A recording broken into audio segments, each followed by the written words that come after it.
Innsmouth, stranger. Hi, I'm Rob Whiten from the Innsmouth Book Club. Join me and my fellow guide John Chadwick as we take you on a fortnightly tour of Innsmouth. We visit places such as the Picture House, the library and Innsmouth Museum to discuss all aspects of weird fiction, whether it be book, film, music, TV or art. As well as that, we stop over at the Gilman House to have a chat with a resident guest. That includes authors, artists, musicians, in fact Lovecraftian creatives of all types. You can find our free shows on Patreon, and there you can also sign up as a patron, which brings you bonus content, plus a monthly PDF copy of Innsmouth News, which features articles, author spotlights, all the latest news and reviews, and more. You can find us at patreon.com/InnsmouthBC. We hope to see you soon, because remember, Innsmouth isn't just a place, it's a state of mind. You're listening to KZOM, Oleander Public Radio. There we go. Now we've got it. Welcome to People's Guide to the Cthulhu Mythos. Okay. Hey everyone, it's me, DB Spitzer. Once again, Cthulhu Mythos, People's Guide to it. I'm sick. I got back from a con last couple of days. Oh man, NorwestCon in Seattle. Yeah, I gotta wear masks at these things because, man, I think I got 3 colds. But with me, as always, to my virtual right, we've got David Heath and Gretchen Brooks. How are you two doing? I am well. I'm doing really good. And to my virtual right is Baguette, the first baby goat born of the year. Aww. That's so fun. Awesome. So yeah, Gretchen, how are you doing? You don't have a baby goat with you? No, I don't have anything exciting. Like, I just have tarantulas. Oh, that's cool. They're pretty exciting. That's super cool. They're not really like cuddly though. They just kind of like stare at me through their little plastic cages with their little beady eyes and hope for me to put another super worm in there. Oh, cool. Yeah, they're not super exciting. They don't like to be held because they're teenagers, so they're really kind of aggressive. Yeah. Both of them are 2 different types of tarantulas. I'm sure I've talked about these in the past, but yeah, I don't know. Yeah, one is a curly hair tarantula and one is a rose rump tarantula, and yeah, they're fun. They're just kind of pet rocks that like eat worms. They're That's fuzzy. cool. That's cool. do they have to get super worms from the planet Arachnus? they eat Shai Halud. All right. So, what are we talking about this week, Dave? We are talking about Ole Worm, which is a good tie-in, and his Latin name is Olaus Wormus. Oh, cool. And then we're talking about the first Hellboy movie. The first. Whose pick was this one? It was mine. Yep. Ah, sweet. I don't even think about Hellboy. I mean, I love the movie. I have it on DVD, but it's like, oh yeah, it's that movie that's totally I watch all the time, but don't think about. Yeah, it's like a comfort watch movie. It's, Yeah. But yeah, no. Not a bad thing. Yeah, totally. But yeah. I did get to check out the, I don't know if you guys heard about this, but Weird War was having this kind of like fantasy movie kind of event thing happening. I think I told you guys about it last week. There was like the Cabinet of Dr. Caligari, and like it was like a live showing of like the synth band. Oh yeah. That sounded cool. It was really fun. And then later, like this last weekend, we saw like the guy Dennis from Weird War, and he was doing like dungeon metal, like vinyl playing. He was playing like vinyl at Mad Hannah's. It was rad. So kind of chilled out there Friday night.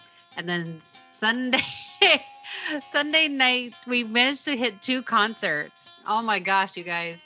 So we saw Lydia Lunch at like 6, 7, 8. And then after Lydia Lunch, went straight to see King Woman over at the Wonder Ballroom. So it was like, boom, boom, 2 shows. Cool. We were busy last weekend. This weekend, we not so busy. You're resting from last weekend. Dude, the only thing I'm doing this weekend coming up is I'm going to go see the first Omen on Sunday. Oh, cool. Very cool. Yeah. I'm kind of hyped for that one. You've got a ton of baby goats coming, Dave. That's what I understand. That's the plan. We've got some more coming Sunday, maybe. Cool. Goats can be stubborn.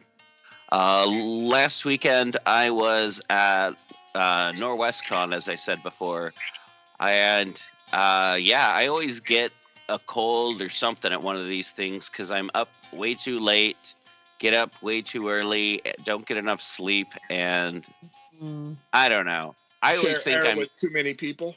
Yeah, I always think I get sick from something, but I think what I get is exhaustion. But Con crud. Yeah, con crud, exhaustion, malnutrition, throw it all together.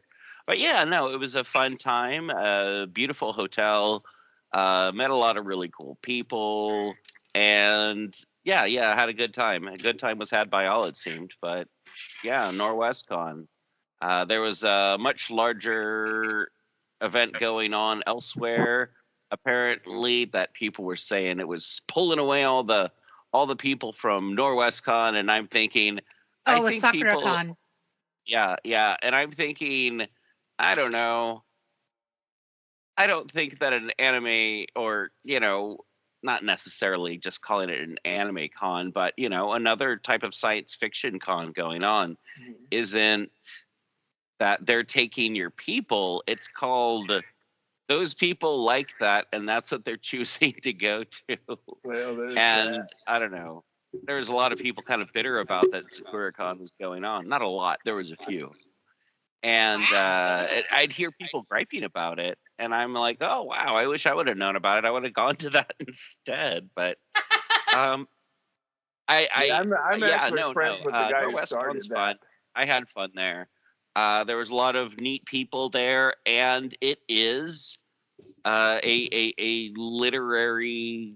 I mean, honestly, it's a literary festival. It's a lot like how H.P. Lovecraft Film Festival in Portland ultimately is about books, and this is like more about books than it is movies. They have so many authors at NorwestCon. There's so many people who have created things, and I'm sure there's that at SakuraCon. But I mean, that's what like NorwestCon is like based off of like writers, and it's like they had like a bunch of like people, Philip K. Dick Award winners there, and oh, cool. Yeah, I mean, it was a really cool, fun convention. Yeah, I don't see those 2 cons overlapping at all. Like, honestly, like the clientele that go to both is like meh, and like minimal, like of 2%, I would say. Yeah, and it has a ton of money, but their days. Yeah.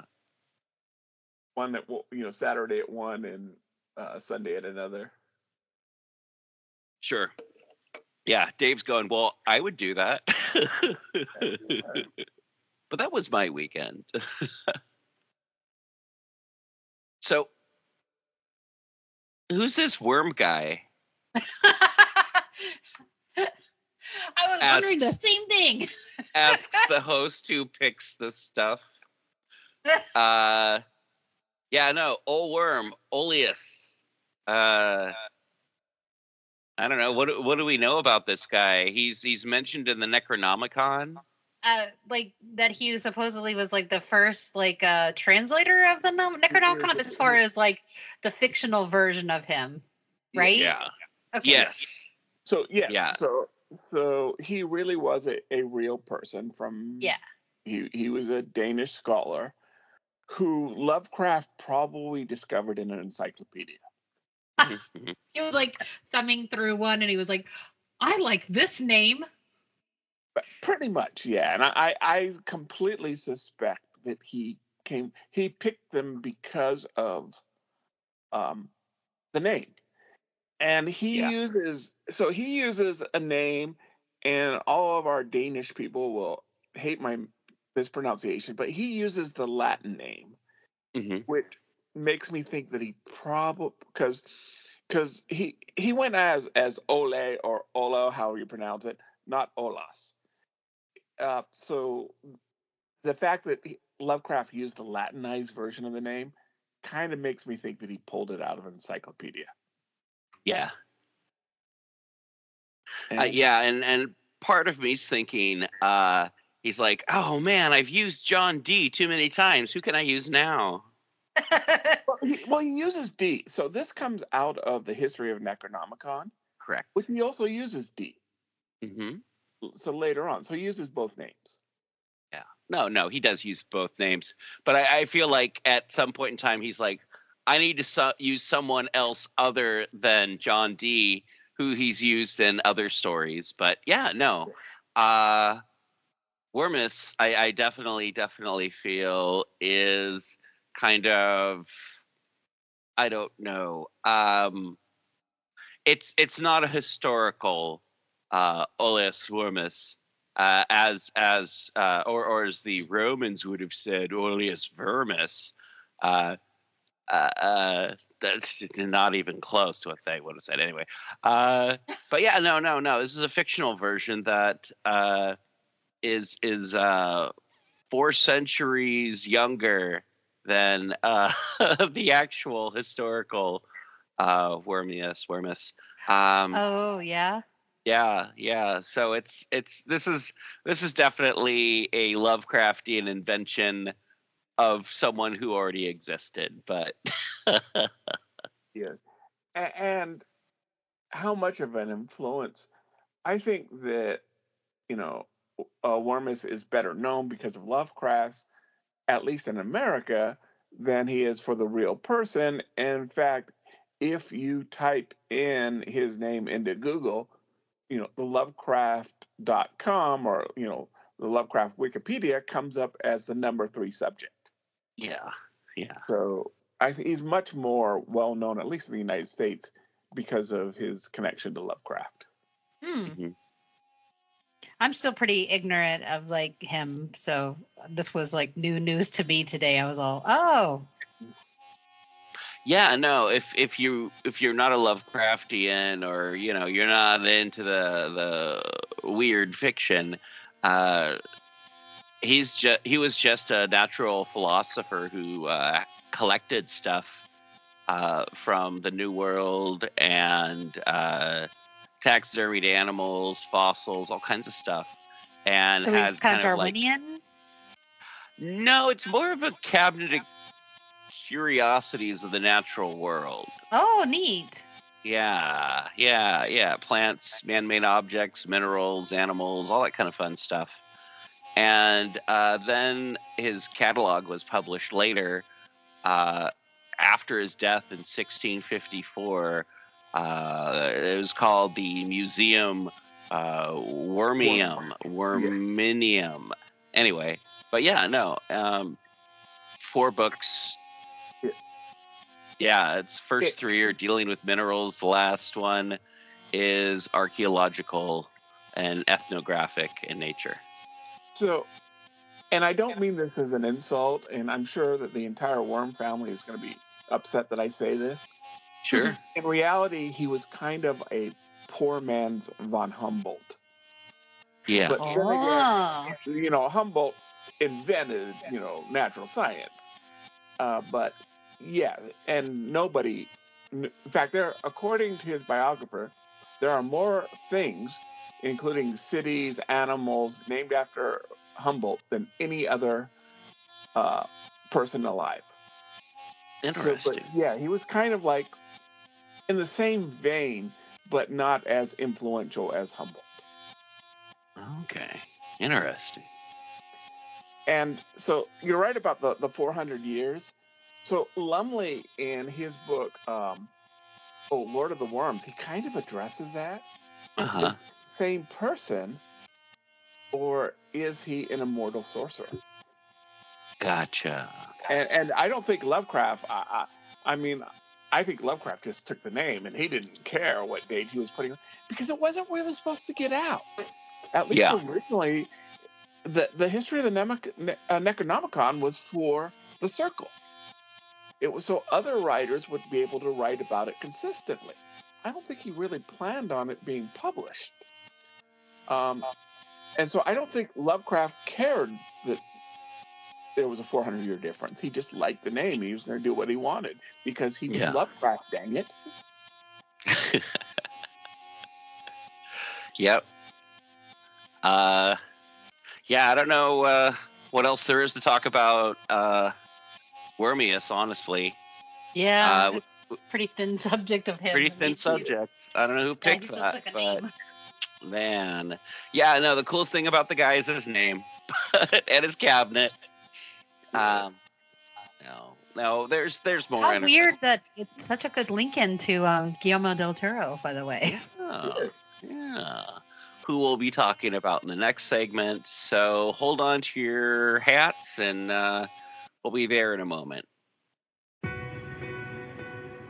In Legacy Door, a lurker from space casts a shadow over time. We opened our eyes upon the human world. We found ourselves lying on an especially yielding bed in a room displaying scattered relics of their shallow past, tied together by more recently produced items meant to blend with the relics. Typical. A sensitive journalist dreams of unknown lives. It seems like every time I close my eyes, they get stronger. I can't even say the last time I had a normal sleep, let alone a dreamless one. An outspoken lawyer defends the suspect in an unspeakable crime. And that client was Jonathan Strauss, held for the murder of his daughter Abigail and her companion Harrison Reese. And a stalwart investigator tries to drag it all into the light. Some of the Reeses and the Strausses have been involved with something that seems to include an obsession with bloodlines and longevity for at least decades. Legacy Door is a weekly cosmic horror mystery podcast. An ensemble of actors tell a story, also available in paperback, Kindle, and audiobook. Available now. Moving on to the next part, just to remind everyone, if you like what you're hearing, like this episode, share it with people, subscribe to the podcast, find us on Facebook. We're under People's Guide to the Cthulhu Mythos. We're on Twitter. I don't really check Twitter, so it's just kind of the automatic feed if you just want to listen to us on Twitter for some reason. You can find us on any place, any podcatchers that are out there.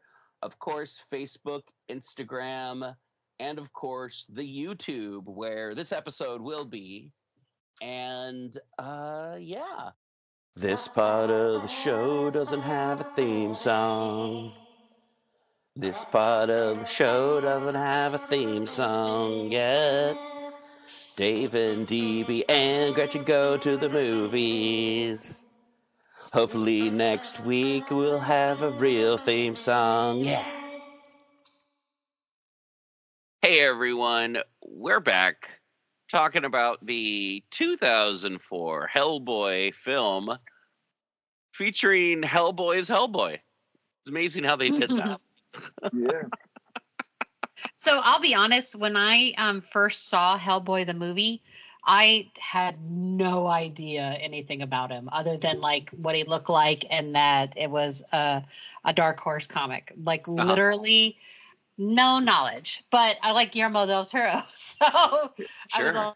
I wish I had read the comics, but unfortunately I had not. I was super into the comics. I had like Hellboy lighters. I had a Hellboy metal lunchbox that I still use for keeping like graphite in. Yeah, no, I was excited about this movie. I was super duper excited about this movie, and I knew that nothing other than disappointment was going to come my way. I remember at one point. No, I loved it. I thought it was a great movie. I thought it was a great movie. Were you disappointed that you were not disappointed? I actually was excited. I mean, only a few years earlier, episodes 1 and 2 had come out of for Star Wars, so it's like, get disappointed, kids. I mean, it's the new era of media consumption, watching it and getting mad about it, and then writing something online. Well, But how long was the comic out before the movie came out? Oh, geez, probably at least 10 years, I want to say. And it wasn't always like just like a pure comic. Before, it was like something that popped up in the back of other comics, or in I think it's a localish paper called it was like a kind of not it was like it Dark the Horse Presents? Yeah. Dime Press Ah. was the prototype, and that first came out in '93. Okay. But I think there was some Dark Horse Presents too, as well as some things on like for Comic-Con specials. Yeah. Oh, I see. Yeah. I think it wasn't in my for whatever reason. I think during that time period I was traveling a lot, and so I don't think it was in my like loop of time, because it was like the late 90s was like when I was like, you know, moving around, and yeah. And then I had a kid, and so it was like that was guess I didn't have time for comics. I don't know. Yeah. But no, so it was out of my wheelhouse, and when it first came out, I was like, wow, like I was totally blown away, not knowing what to expect with this. Mm-hmm. Oh, sure, yeah. Now, I hadn't read the comics, but I had read some of the Hellboy novels. Okay. When it came out. So I had an idea of the character, but I got into the comics really big after the movie. But I had read, like I said, I'd read some of the novels, but not the comics yet. Okay. Yeah, no, and oddly enough, it's like I got into the comic books when they first came out, and I read the books, and I bought cool stuff, and then the movie came out, and then it was like kind of like that need had been met. It's like, oh, okay, cool. And then I just never cared about Hellboy again, except for like watching the DVD. I quit collecting like Hellboy comics and stuff like that. It was like the steam valve was released. It's like, oh, okay, cool, all right. And then I feel like I started to be able to find Lovecraftian stuff a lot more places. It's like something about Hellboy wasn't like the first movie or anything by a long shot, but it was the one that I felt like I could go, see, this is what I'm talking about, you guys. This is the kind of stuff I like. And people would go, oh, okay, all right. Do you guys think that this one specifically is so like Lovecraftian, like Samael is like, isn't that his name is the monster? He's very Lovecraftian. Oh yeah. No, And this the is like Lovecraft. Rasputin. Yeah. Oh yeah. No, this is very, very Lovecraftian, but with like heavy pulp overtones. It's like, I don't know, Lovecraft and Indiana Jones had a baby. Totally. And no, definitely. And it only makes a really brief appearance, but it is YEGG-HA, which is, you know, is a great old one. Mm-hmm. Yes. Yes, it is. And we have fish people. Yes, there's fish people. There's outer gods. There's all kinds of stuff. And it's fun. It's not dumb. It's based off of Hellboy: Seed of Destruction. I want to say came out in. Shoot, I can't even. What's that? 94. 94. Okay, yeah. Because I was reading that like in culinary school after I graduated from high school. I was reading Seed of Destruction because I was one of those people that went to the comic book store at least once a week to see what was going on and pick up stuff in those days.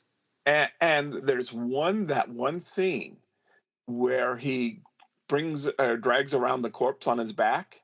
I love that scene. That's from the body, I believe. Yes, it is. Or what? Yeah, it is not from, but it is from one other Hellboy story. But yeah. I think it's the body, and it was two stories in one comic. Yeah. But if you haven't read Hellboy: Seed of Destruction, I highly recommend people go out there and check it out. When I remember like hearing people online like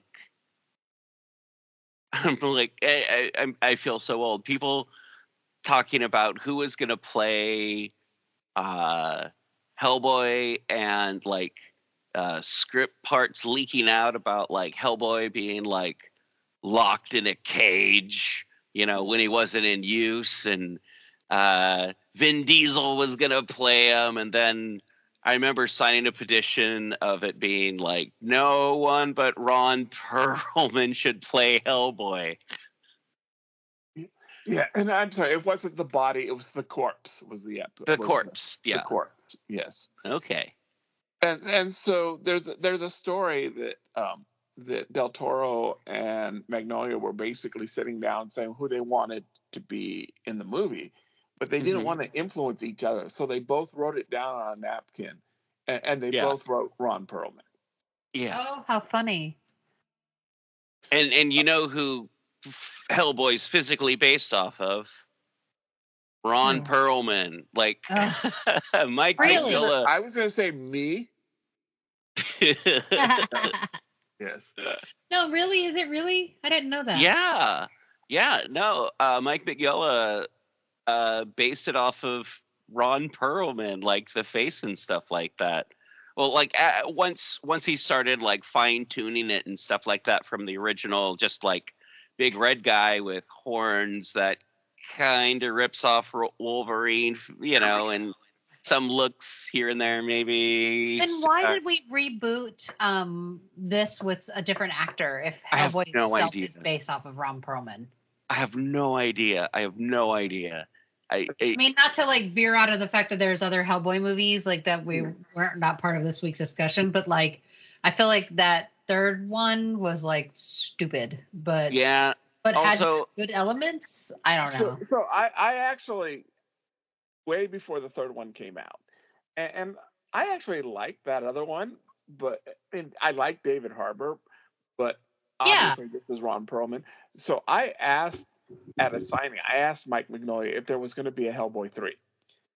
And this was and he said they were still working on it. So I got the impression from that and other things that I've read, because the first one didn't make its money in the US. That's crazy. It made it off of the DVD and it made it off international sales. So I think it came down to money. And somebody probably who's in the business will tell us that I'm wrong, and please do. But I think that what happened was that the people that were involved in the movies basically split up. They went their own way. And when somebody decided that they were going to fund another one, they started from scratch. And let's not forget the fact that Ron Perlman is now 73 years old. Yeah. True. And he broke his ribs making this movie. Yeah. I don't know. Yeah.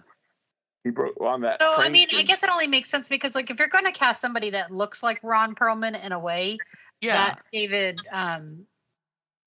what's his name? I'm so sorry. David Harbour, which I really love that actor, but, like, he does not have the same je ne sais quoi, so to speak, that Ron Perlman has, and that Ron Perlman brings to the character himself.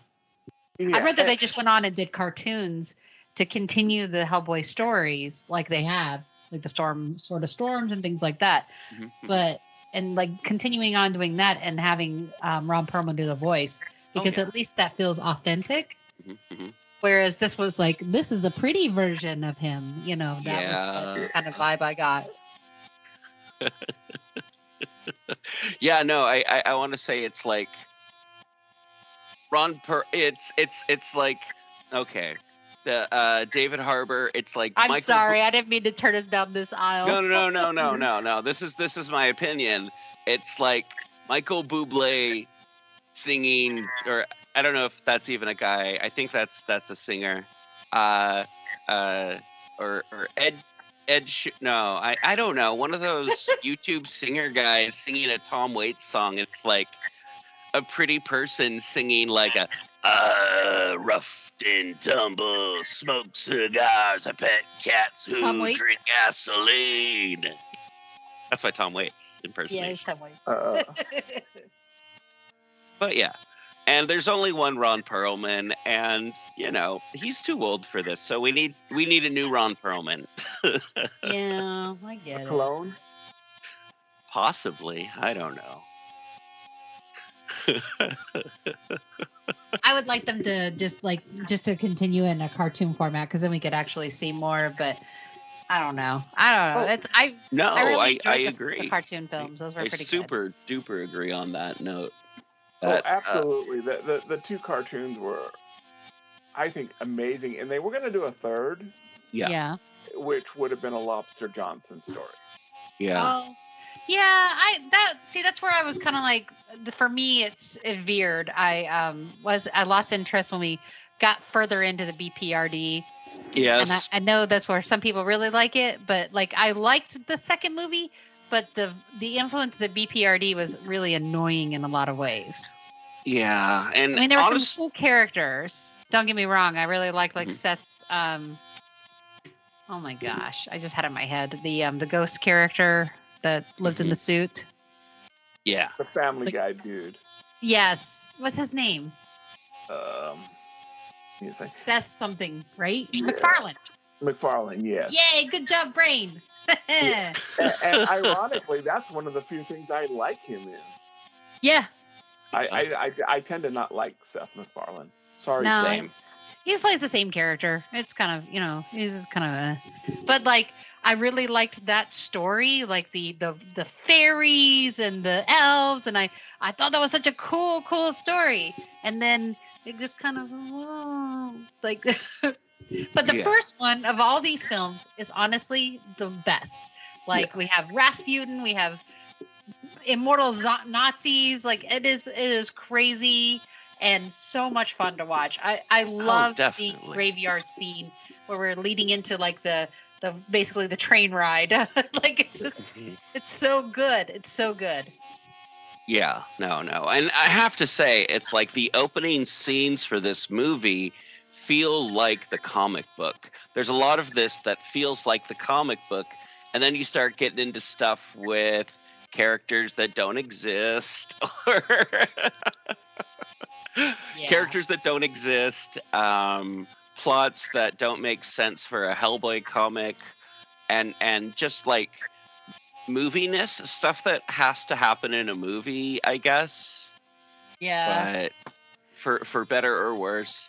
And I mean, it's like two different mediums. You change things, but I get that him and Liz have a love story, but it's really annoying. I agree with you that I like from the comics that they have this brother and sister relationship.